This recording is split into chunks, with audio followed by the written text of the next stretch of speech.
का स्वागत करता हूं। आइए दोस्त, हम लोग अब व्यंजन संधि का अध्ययन कर रहे हैं। व्यंजन संधि में हमने अभी तक पढ़ा है 5 नियम। छठा नियम यह कहता है कि यदि संधि का पहला वर्ण ता हो और संधि का दूसरा वर्ण गा, घा, दा, धा, बा, भा, ये या, रा, वा अथवा कोई स्वर वर्ण आ जाए। फिर से एक बार जानिए, संधि का पहला वर्ण ता हो और संधि के दूसरा वर्ण या तो कोई स्वर वर्ण आ जाए और या तो स्वर ना आया हो तो क्या आ जाए, गा, गा, दा, धा, बा, भा, या, रा, वा। इतने वर्णों में से कोई वर्ण अगर आ जाता है तो ता का परिवर्तन किसमें हो जाएगा, दा में हो जाएगा। हम कई नियमों की जगह इसको एक ही जगह हम अध्ययन कर लें कि संधि का पहला वर्ण ता हो और उसके बाद गा, घा, दा, धा, बा, भा, या, रा, वा या कोई स्वर वर्ण अगर आ जाता है तो ता का परिवर्तन दा में हो जाता है। हम सबसे पहले बात करते हैं, जैसे उत धन गम शब्द हमने ले लिया, उत धन गम, तो ता के बाद क्या मिल गया हमको, पहला वर्ण मिल गया गा। तो यदि ता के बाद गा आता है तो ता का परिवर्तन किसमें हो जाएगा, दा में हो जाएगा। लेकिन ता आधा है इसलिए दा भी आधा ही होगा। उत शब्द था, उत में से ता निकल गया तो बचेगा क्या, ओ, और गम में से कोई परिवर्तन नहीं हुआ इसलिए हम नया शब्द लिखेंगे गम। इसलिए नया शब्द जो बनेगा उत धन गम बराबर क्या बन जाएगा, उदगम शब्द बनता है। इस प्रकार से अगर हम दूसरे शब्द को देखते हैं, गा के बाद घा को, तो उत धन घाटन। तो जैसे किसी चीज की शुरुआत करना हो उसे हम क्या बोलते हैं, उद्घाटन बोलते हैं। लेकिन ये बनेगा कैसे, तो आपको बताया गया कि यदि ता के बाद क्या मिल गया, यहाँ घा मिल गया, तो या तो गा हो या तो घा हो, तो क्या मिल गया, यहाँ घा मिल गया। तो ता का परिवर्तन किस में बन जाएगा, दा में, और ता किस में जाएगा, हलंत में। उत में से ता का दा हो गया तो बचेगा क्या, ऊ, और घाटन में कोई परिवर्तन नहीं हुआ इसलिए हम नया शब्द लिखेंगे घाटन। इसलिए दोनों शब्दों को मिलाएंगे तो यह नया शब्द बन जाएगा उत धन घाटन बराबर नया शब्द बनेगा उद्घाटन। इसी प्रकार से हम अगले शब्द को देखते हैं, वह शब्द कैसे सिद्ध किया जाए।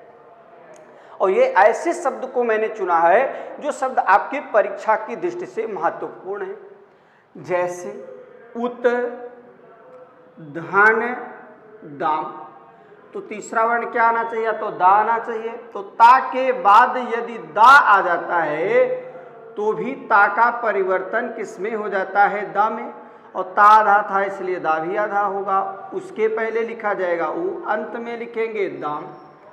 इसलिए नया शब्द जो बनेगा वह क्या बन जाएगा, उद्दाम। उत धन दाम बराबर क्या हो जाएगा, उद्दाम हो जाएगा।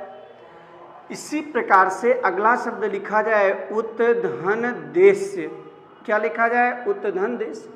तो ता के बाद यदि दा आता है तो भी ता का परिवर्तन दा में हो जाता है, ता आधा है इसलिए दा भी आधा होगा।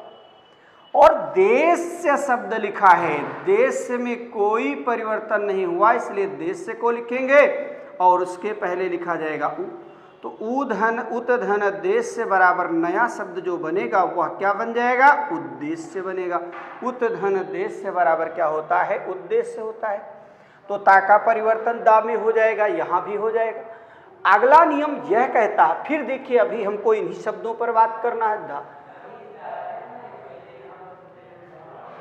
इस प्रकार से अगले शब्द को हम देखते हैं, जैसे उत धन बोधन। तो यहां पर क्या आ गया, ता के बाद हमको क्या मिल गया, बा। तो यहां ता का परिवर्तन किसमें हो जाएगा, दा में, और ता आधा था इसलिए दा भी आधा होगा। इसके पहले लिखा जाएगा ऊ, अंत में लिखा जाएगा बोधन। तो दोनों शब्दों को जोड़ा जाए तो यह भी शब्द क्या बन जाता है, उद्बोधन। उत धन बोधन बराबर क्या हो जाएगा, उद्बोधन। इसी प्रकार से हम क्या करते हैं, उत धन भाव।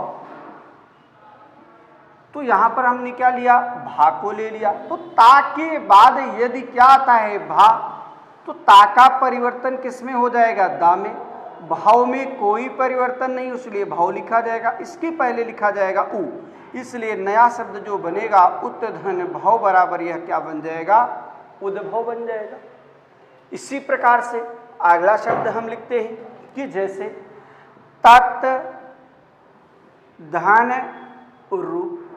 तो यहां पर क्या होना चाहिए, यहां क्या आना चाहिए, रा भी आ सकता है, तब भी ता का परिवर्तन किस में हो जाएगा, दा में।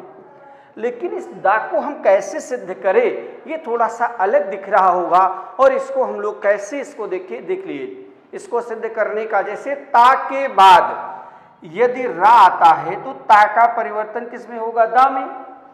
दा आधा है और रूप में कोई परिवर्तन नहीं हुआ, ता में भी कोई परिवर्तन नहीं हुआ, इसलिए ता लिखेंगे, दा लिखेंगे।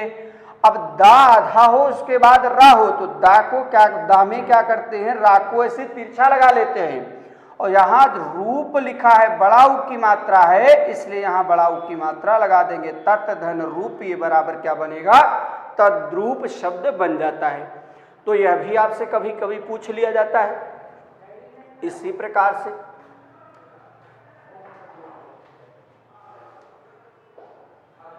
नया शब्द देखते हैं, जैसे उत धन यान। तो ता के बाद यदि या आता है तो ता का परिवर्तन दा में हो जाएगा, उसके पहले लिखा जाएगा उ, अंत में लिखते हैं यान बराबर। यह नया शब्द जो बनेगा तो दा और या दोनों को एक में मिला लिया। दा के बाद यदि या आता है और दा आधा हो तो दा और या मिलाकर बना लिया जाता है द्या। तो उ, ये क्या लिखेंगे, उद्यान। तो दा और या दोनों यहां मिलाया गया, इसलिए इसको हम बोलेंगे उद्यान। इसी प्रकार से हम अगले शब्द को लिखते हैं, सत धन उपयोग। तो सत में से हमने क्या ले लिया, ता, और ता के बाद यहां क्या मिल गया, कोई स्वर भी आ सकता है। तो ता का परिवर्तन किस में होगा, दा में, और छोटा उ की मात्रा इसलिए लगा देंगे, दू हो जाएगा। इसके पहले लिखा जाएगा सा, और उपयोग से उ निकल गया तो बचेगा क्या, पयोग। इसलिए नया शब्द जो बनेगा वह सदुपयोग के नाम से जाना जाएगा। सत धन उपयोग बराबर क्या होता है, सदुपयोग। अगला शब्द हम लेते हैं, जैसे सत्य धन आचार। जैसे सत्य धन आचार, तो सत्य में से हमने क्या किया, हलंत लगाया, और बाद में हमने क्या ले लिया, स्वर ले लिया। तो ता का परिवर्तन किसमें होगा, दा में, और यहां स्वर है तो क्या हो जाएगा, बड़ा लगा देंगे। इसके पहले लिखा जाए सा, अंत में लिखा जाए चार। तो नया शब्द जो बनता है वह क्या बन जाएगा, सदाचार। इसी प्रकार से जगत धन ईश। तो जगत ता के बाद क्या मिल गया, स्वर। तो ता का परिवर्तन दा में, यहां बड़ी की मात्रा, और सा में कोई परिवर्तन नहीं, इसके पहले लिखा जाए जग। तो जगत धन ईश बराबर क्या हो जाएगा, जगत ईश। उत धन भव बराबर उद्भव। इसके पहले मैंने अभी इसकी चर्चा कर लिया कि जैसे ता के बाद क्या हो जाएगा, भा आ जाएगा, तो ता का परिवर्तन दा में हो जाएगा, इसलिए नया शब्द जो बनेगा वह उत धन भव बराबर क्या हो जाएगा, उद्भव हो जाएगा। अगला नियम यह कहता है कि ता के बाद यदि ला आता है तो ता का परिवर्तन किसमें हो जाता है, ला में हो जाएगा। अब हमने अभी तक नियम पढ़ा कि ता के पहले गाघा, दाधा, बाभा, यारा, वा, लेकिन ला वर्ण बच रहा था। यदि ला आता है तो ता का परिवर्तन किसमें हो जाएगा, ला में। जैसे उत धन लास, ता के बाद क्या मिल गया, ला। तो ता के बाद यदि ला आता है तो ता का परिवर्तन ला में हो जाएगा। ता आधा था इसलिए ला भी आधा होगा, और उ और लास लिख देंगे, इसलिए नया शब्द जो बनेगा वह उत धन लास बराबर क्या हो जाएगा, उल्लास हो जाता है। इसी प्रकार से दूसरे शब्द को हम लेते हैं कि जैसे उत धन लेख। अगला शब्द है कि उत धन लेख। तो ता के बाद ला आता है तो ता का परिवर्तन ला में, और ता आधा इसलिए आधा ला, इसलिए उत धन लेख बराबर नया शब्द बनता है उल्लेख। इसी प्रकार से दूसरे शब्द को देखा जाए, जैसे उत धन लिखित, क्या लिखा है, उत धन लिखित बराबर क्या बन जाएगा, नया शब्द जो होगा वह उल्लिखित शब्द के नाम से जाना जाएगा। उत धन लिखित बराबर उल्लिखित होता है। तो अभी तक हमने जाना कि ता के बाद यदि ला आता है तो ता का परिवर्तन किसमें हो जाएगा, ला में हो जाता है। इस प्रकार से अगला हम नियम देखते हैं कि यदि ता के बाद टा हो तो ता का परिवर्तन टा में हो जाएगा, और ता के बाद यदि डा आता है तो ता का परिवर्तन डा में हो जाता है। ता के बाद यदि टा हो तो ता का परिवर्तन टा में होता है, और यदि ता के बाद डा होगा तो ता का परिवर्तन डा में हो जाता है। जैसे तत् धन टीका, तो ता के बाद हमारे पास क्या मिल गया, टा, तो ता का परिवर्तन किसमें हो जाएगा, टा में। बिल्कुल क्लियर बात है। ता के बाद यदि टा आता है तो ता का परिवर्तन टा में हो जाता है। तो तत् धन टीका बराबर क्या हो जाता है, तटीका, ये बनता है। ता के बाद यदि टा आएगा तो ता का परिवर्तन टा में हो जाएगा। लेकिन ता के बाद यदि डा आता है, जैसे उत धन डयन, ता के बाद यदि डा आएगा तो ता का परिवर्तन डा में हो जाता है, इसलिए क्या हो जाएगा, उड्डयन। उत धन डयन बराबर क्या बन जाएगा, उड्डयन होता है।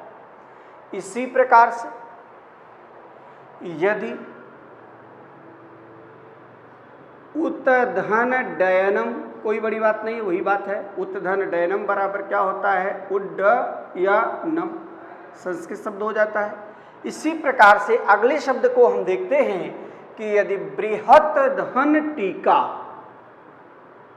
बृहत धन टीका, तो यदि ता के बाद क्या मिल जाए, टा, तो ता का परिवर्तन टा में, और टा आधा होगा, इसके पहले बृह, उसके बाद लिखा जाए टीका, तो नया शब्द जो बनेगा वह बृहत टीका के नाम से जाना जाएगा। तो आपको जानना है, ता के बाद ला आएगा तो ता का परिवर्तन ला में, ता का परिवर्तन ता के बाद टा आएगा तो ता का परिवर्तन टा में, ता के बाद डा आएगा तो ता का परिवर्तन डा में हो जाता है।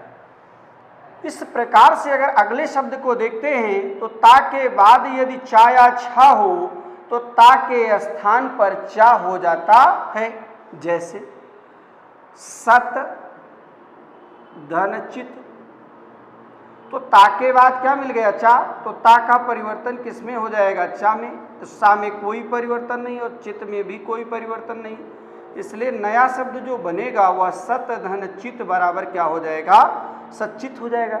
इसी प्रकार से हम अगले शब्द को देखते हैं, जैसे उत धन चारण को लेते हैं। तो उत धन चारण क्या होता है, तो उत क्या है, एक उपसर्ग है, तो ता के बाद यदि क्या मिल जाए, चा, तो ता का परिवर्तन किसमें हो जाएगा, चा में। ता आधा था इसलिए चा भी आधा हो जाएगा, इसलिए उधन चारण बराबर क्या हो जाता है, उच्चारण।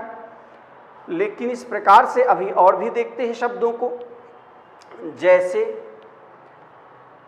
जगत धन छाया,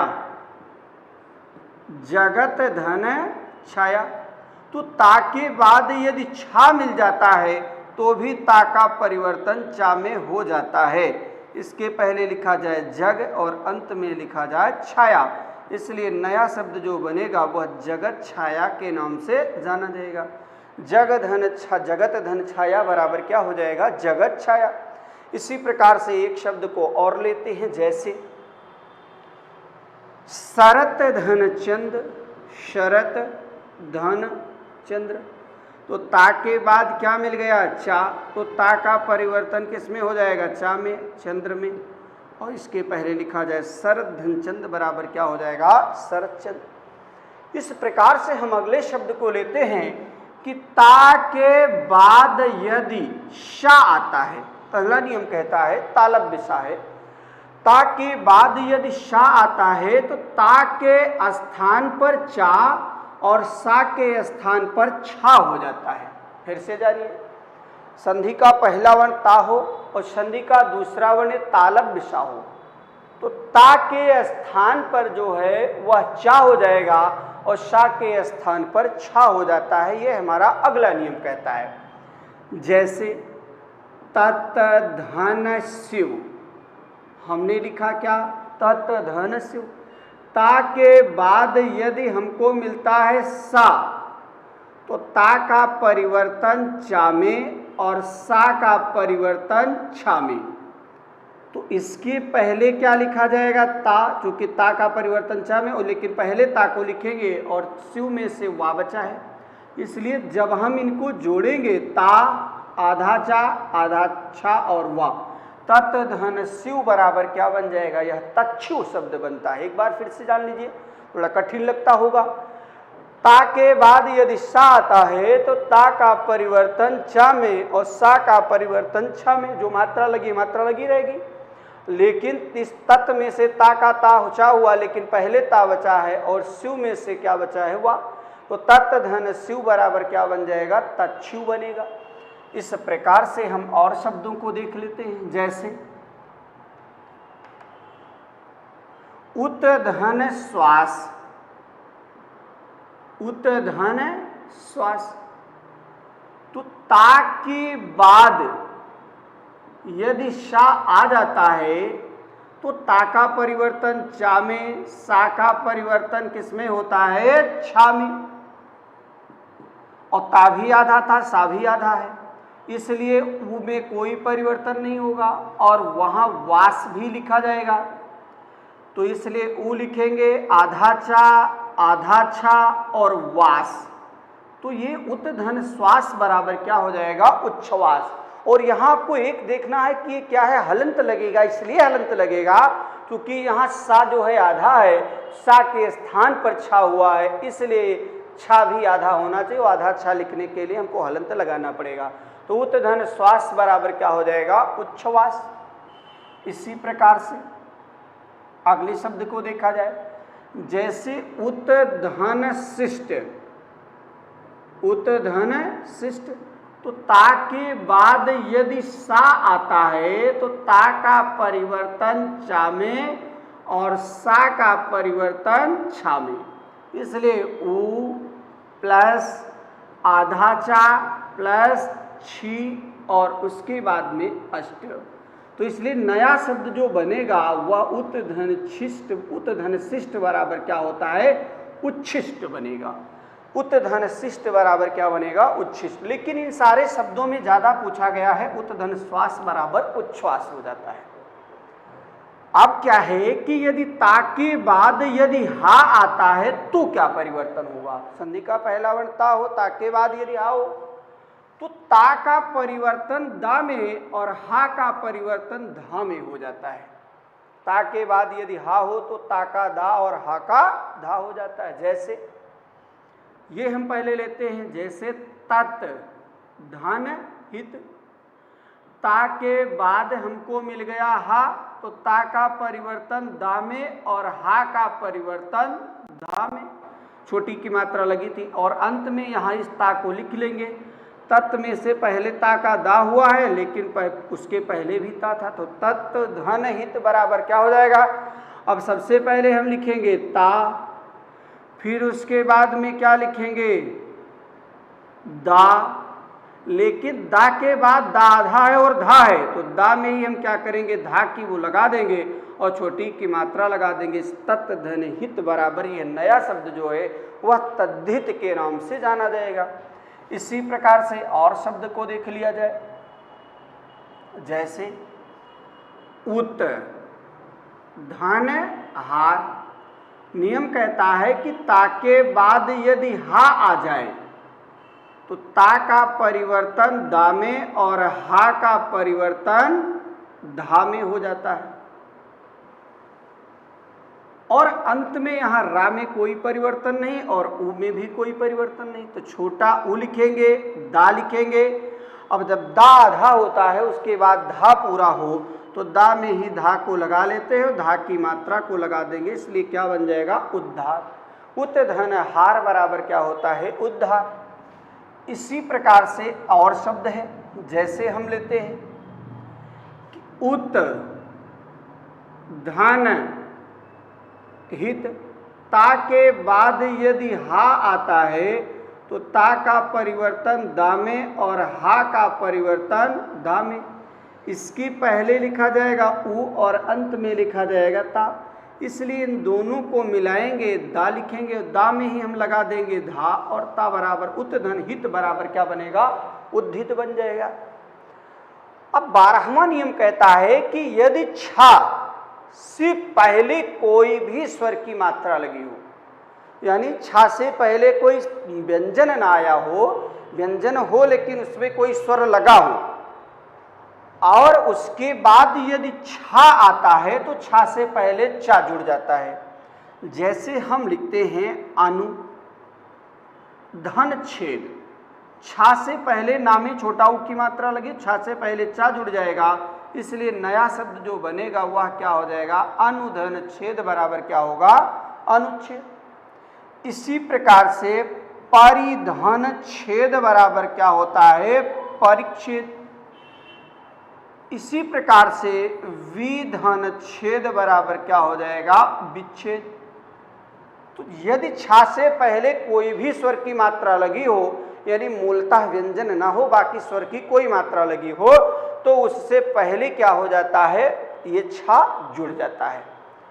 अब क्या कह रहा है लास्ट नियम है कि यदि री रा और सा, क्या होना चाहिए या तो री हो या तो रा हो या तो सा हो, इसके बाद क्या आ जाए ना, अन अयन, कुल मिलाकर के अंत में ना आना चाहिए।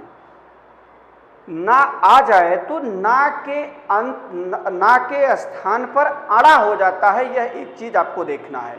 एक बार फिर से जानिए, संधि का पहला वर्ण या तो री हो या तो रा हो या तो सा हो, और संधि का दूसरा वर्ण ना हो। अब अगर ना आता है तो ना के स्थान पर अड़ा हो जाएगा, और एक कंडीशन यह देखना है कि री रा सा और ना के मध्य में कोई भी वर्ण हो तो उसमें परिवर्तन नहीं होता है और ना के स्थान पर अड़ा हो जाएगा। इतना ही आपसे पूछेगा। जैसे परिधन नाम, तो पहले क्या आ गया परि, यहाँ रा आ गया, उसके बाद क्या आ गया ना, तो इस ना का क्या हो जाएगा अड़ा हो जाएगा और कोई परिवर्तन नहीं होता है, तो परिधन नाम बराबर क्या बनेगा परिणाम। यहाँ सा के बाद अन है तो आ बीच में आया है लेकिन इसका कोई प्रभाव नहीं पड़ेगा, सिर्फ ना का अड़ा कर देना, इतना ही आपको जाना है। तो आप लिखेंगे भूष धन अन बराबर क्या बनता है, ये नया शब्द बनता है भूषण। इसी प्रकार से कृष, कृष के बाद फिर आता है ना, तो ये दोनों को मिला दिया जाता है कृष्ण। कृष्ण धन ना बराबर ये नया वर्ण क्या बनेगा कृष्ण। इसी प्रकार से वर, वर के बाद क्या हो जाता है ना, तो ये दोनों को मिला करके क्या कर दिया जाता है वर्ण बना दिया जाता है। यहाँ से भी प्रश्न आपके यहाँ पूछे जाते हैं, जैसे राम धन अयन बराबर क्या होता है रामायण। तो दोस्तों हमने अभी तक पढ़ा है व्यंजन संधि, और व्यंजन संधि में उम्मीद करता हूं कि आप लोगों को समझ में भी आई होगी, और साथ में आपको मैंने इतना उदाहरण दिया है कि इन सारे उदाहरणों को आप तैयार कर लेते हैं तो मुझे पूर्ण विश्वास है कि आपके प्रश्न यहाँ से फंस जाएंगे। तो आपको इसके अलावा भी अगर आपके पास समय है, आप प्रैक्टिस करना चाहते हैं तो प्रैक्टिस आप करते रहिए, और बाकी हम भी आपको समय समय पर आपको प्रैक्टिस कराते रहेंगे। और एक चीज़ अब आपको जानना है कि व्यंजन संधि ये समाप्त हो गई। अब हम पढ़ेंगे अगले लेक्चर में हम विसर्ग संधि को लेकर आपके समक्ष उपस्थित होते हैं। तब तक दोस्तों आप इसका अध्ययन